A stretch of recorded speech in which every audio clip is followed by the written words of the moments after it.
The Wheel of Time has done its weekly episode drop, and this time it packed in some fun. Fun isn't so easy to pull off in the middle of crazy, scheming Forsakens, Dark Friends, end-of-the-world themes, and coveted power objects, but the showrunner has made some space for lighter moments. A drinking song that gets everyone going, and we absolutely loved it. While the Tanshiko story, Matt finding the twin bracelet and then the girls losing it, was the main draw of episode 6, there were some very intense moments in there for Liandrin and Rand. There are only 2 weeks left for season 3 to wrap up, and we're already hoping there's a season 4 because there's just too much stuff left to happen. At the end of the latest episode, we've got the Two Rivers battle impending, as well as Rand's rise as Kare Karn, and now Moghedien has one half of the male Adam bracelet. It's a large bag of stunning leftovers, so let's get into a full episodic breakdown and ending explained, and see what we can expect in the upcoming episodes as well. Real quick, before we get into it, we have a very small request. If you like our content, please support us by subscribing. It's a small click for you, but it means a lot to us. Thank you. Let's begin.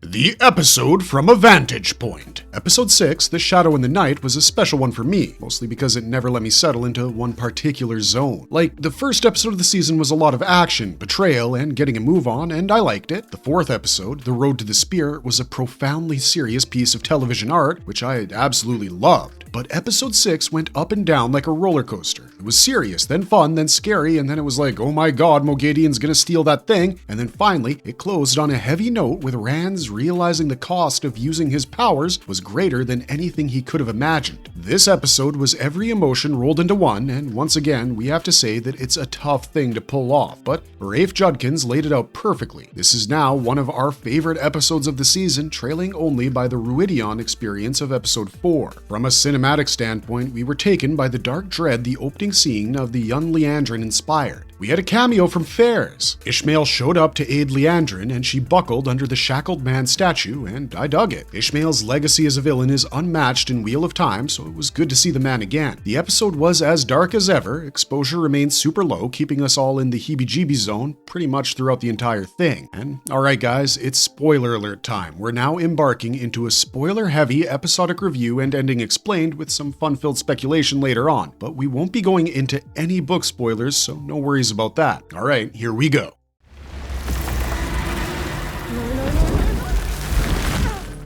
Episode 6, in review. The story had multiple subplots vying to become our favorite. While the Tanshiko arc would be the winner of the several storylines, we enjoyed watching most of these narratives play out. We relished those little sprinkles that seem to be setting up stuff that hasn't happened yet, like Rand and Avienda's dynamic when little Alcera holds him out for touching her spear, and the injured Alana teaching the Cawthon girls to channel and heal her. Let's take a look at the main events that took place.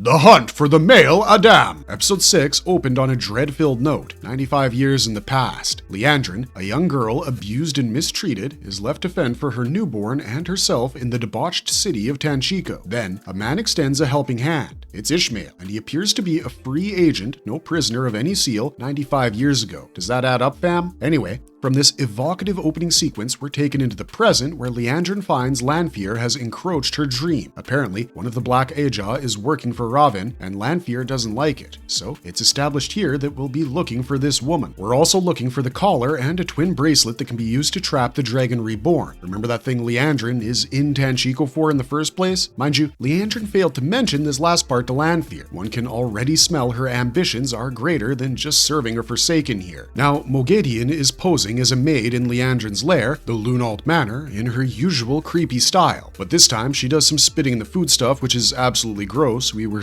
completely cringing, but that gross moment still adds to her creepy, unhinged personality pretty well, if you can believe it. As soon as Moghedien knows what Liandrin is looking for, she's in with the hunt too, but she first finds and finishes off the Black Ajah working for Ravin in the most gruesome, fingers squishing into the face manner we've ever seen. The Forsaken just can't get along, can they? Meanwhile, the pretty people are in town. Of course, we're talking about Elaine, Nynaeve, Matt, and Min. They're all getting tressed and dressed in airy fabrics, cold shoulders, deep necks, beads, and veils to blend into the Tanchico crowd. Curiously, it's Matt that takes the deepest of the plunging necklines, not the girls. You go, Matt. Finally, he's also having a little bit of fun. The snooping around in Tanchico, infiltrating the nightlife of the rowdy town, was the best setup for Matt. He really got to be charming and loose as only he knows best, and we're glad. It shows that he can yet smile in the face of adversity, and by adversity, we mean Min's death by hanging forecast looming over his head, the race to the bracelet half, and of course, the old tongue voices in his head. Or have those fully disappeared? Well, you guys let me know in the comments, but my point is, Matt's got a full bag of worries, and it was good to see him chill. We get a look at Tom Marilyn after ages, and he saves Elaine's butt this time, not Matt, when she's about to be discovered as a princess. The Tanchico story arc with Elaine singing to save her life, the song, Hills of Tanchico, is a cheeky number, by the by, a double entendre, which was lost on no one as the ladies in the house went about rubbing their hills. FYI, Elaine's singing was definitely better than the stiff jig she tries to do, but the song is short and she doesn't have to shake it up too much. It was a bit of unexpected fun with Sierra Coveney doing a perfect version of a princess trying too hard to be normal. In fact, the whole infiltrating the Tanchico nightlife sequence was lighthearted for the most part, allowing the show to breathe a little. Even Nynaeve has a drink and laughs a little bit thanks to the super fun Min. If you happen to turn on the TV at this point, there's no way you could imagine that this is the same episode that started out with a young girl's harsh breakout from hell into a heartless world, the making of Leandrin. Alright, so in a lucky turn of events, a random guy Matt had met earlier gets him the bracelet. In an equally unlucky turn of events right after, Moghedien steals it, using compulsion on Nynaeve and Elaine. Compulsion is an ability by which a weaver is able to overcome a person's mind and bend them to their wishes using the one power. Previously, we saw Ravin use it on Queen Morghese and just about everyone else he meets in Tar Valon. We have another video describing what compulsion is and how strong channelers can get around it, so you can check that out for more information, but sadly for Nynaeve and Elaine, they had no idea how to counter Moghedien's weave. It's like she turned them into bumbling little girls that had run into Santa Claus or something. Now let's get into the tragedy that befell Rand at the Cold Rock's Hole.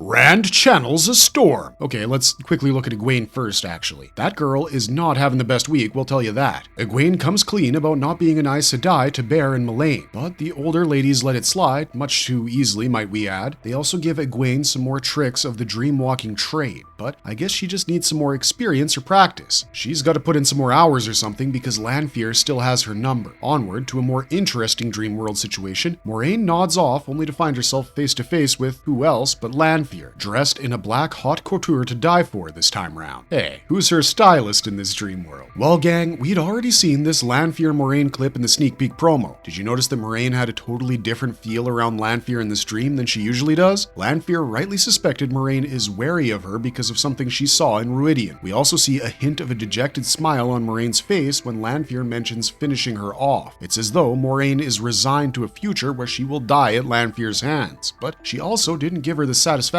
or advantage of knowing that. Moraine and Rand have a heart-to-heart for the first time in a while, and as Rosamund Pike said in the Dusty Wheel podcast, it is the augmented power that she experiences with the Sakarnan that brings them together. Now, Moraine stands on an island with very few people with respect to the power she can manifest, and Rand is really the only one she can talk to about it, as he's the only one she knows who's wielded such great power and the range of emotions it brings, both good and bad. Okay, another thing that happened in this episode was the Rand and Egwene breakup. Though they both got quite dramatic, this separation was a long time coming. I mean, if we were to rate the Egwene-Rand chemistry versus the Lanfear-Rand chemistry in the recent past, we'd be hard-pressed to come up with the last time Egwene and Rand had even a spark between them, whereas every time Rand and Lanfear take to the screen, it's damn near 2,000 watts. Now, we do think Rand will straighten himself out and find a way to chuck his infatuation with Lanfear, but Egwene and her ship have sailed, and that's that. The last sequence in the Aiel Waste is a showdown between Rand and Samael. Rand quickly vanquishes Samael with an impressive display of channeling the One Power, but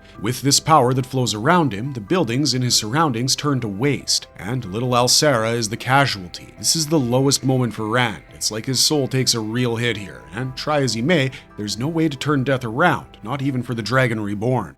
Perrin and Faile. In the aftermath of the Cawthon girls' rescue, Perrin and Alanna both return badly hurt. Now, we already know the show wasn't going to kill off either of them, but the injury thing is left to linger for a bit, and we think this was done solely for Perrin and Faile to have some time together. The moment between Perrin and Faile is very sweet though. They bond over the great tragedies of their pasts and find the courage and love to move forward, and it was nice. Then there was Alanna being healed by the young Cawthon channelers, and afterwards, we presume she would have healed Perrin, if he needs healing that is. I mean, he looked just fine when Faile and him were getting on. From this whole sweet scene to the ill boding, Dane and his White Cloaks have called in reinforcements, and it is Padon Fane and his guys. From the very first look we got at Padon, a beautiful shot overlooking the Two Rivers town with Padon and the Trollocs watching from afar, I was in knots. Padon is easily one of my least favorite guys in the show, and that's of course a testament to Johan Myers' ridiculous acting skills. Don't we all immediately know things are about to get real dirty?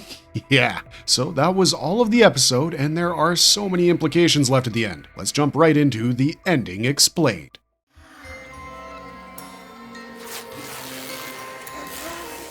Ending explained. The Forsaken are trying everything to get to Rand and to get at each other, it appears. As the dust settles, we've got to go on and wonder what happened to Samael. Was he crushed under the building that took Alcera's life, or did he find a way out? The show isn't wholly following the book right now, so it's anyone's guess, but we don't think they would kill off Samael in this altercation. The action sequence towards the end of the episode was likely there to display the Dragon Reborn's power. It also works in the ongoing theme of the dragon's destiny, which is about destruction paving the way for his victory in the last battle. There will be no clean breaks for Rand. As the Dragon Reborn, he will have to come to terms with the fact that there will be sacrifices along his way. Vanquishing the Dark One from the world is not going to be a neat errand by any means. Alcera's death takes Rand to a breaking point, but it also teaches him that his power has limitations and he cannot resurrect those who are gone. As for Samael, what becomes of him after the storm Rand let loose? Could he have been captured? It would not be easy, but a captive Samael would carry a scratch of comfort for the awful situation at the Cold Rock's hold. Alcera was, after all, Ruark's granddaughter,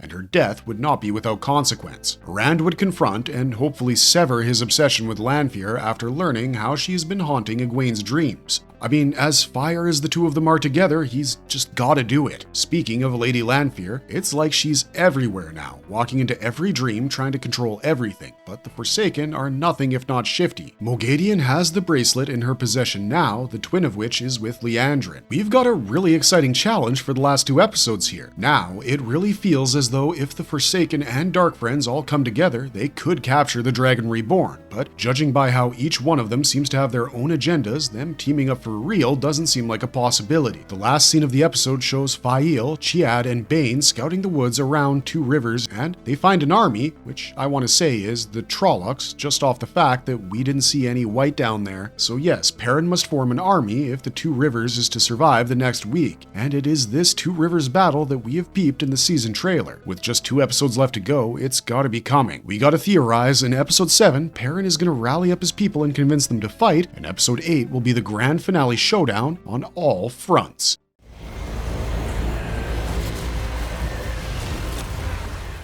Marvelous verdict! The show's gearing up for an action-packed finale, and as much as we can't wait for the conclusion of this season, we really hope Judkins' team delivers a bombshell close in the next 2 weeks. We know there will be a lot of the main plot left over after this season, so if we don't get an explosive finish, the fans won't be satisfied carrying over all that unfinished WOT business. Look, we're fans of the Wheel of Time TV series, but if we had to level a few criticisms, it would be the choice of characters Season 3 has chosen to prop. Some character arcs have been given too much time, while other, more exciting ones haven't been explored. For instance, the Alanna and Maxime narrative has been extended to a full-blown subplot, even though it does little to move the overall narrative forward. To some extent, we can understand Judkins giving Liandrin a grim backstory, but the Alanna-Maxim bit slows the show down most of the time. On the other hand, Lan, who is an extremely exciting character, has been reduced to someone hanging on to Moiraine's coattails the entire time. Lan is one of the best characters in the show. His presence is an enigmatic enigmatic blend of stillness and loyalty, encased in a hard shell of martial dominance. But he's been left hanging out to dry. He could have been used so much better and would have aided WOT's pacing. Overall though, we're really enjoying the season and we can't wait for the last big two. Alright guys, don't forget to let us know what you enjoyed the most about this episode, and if you like this video, please give us a thumbs up and subscribe if you haven't already. That's all we got for you this time, but thanks for watching, stay safe out there, and have a marvelous day.